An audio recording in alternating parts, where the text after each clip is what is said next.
Well, as we count down to America's 250th birthday next summer, we are sharing our We the People series. The people, the places, and the things of the past that have shaped our country into what it is today. Here's Charlie Shortino with This Day in History.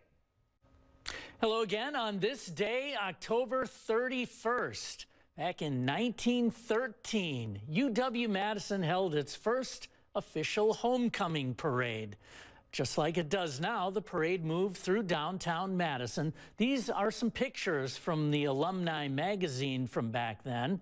At the time, it was described as a big bouncing torch-like parade, according to UW Alumni Association. The band went down State Street. Marchers carried flaming torches, finishing the fun off with an alumni bonfire. Everyone was told to wear nightshirts or other grotesque apparel.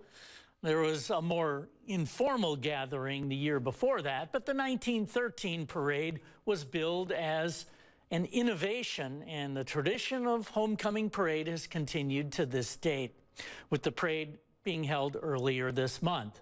That's This Day in History, October 31st. For We the People, I'm Charlie Shortino.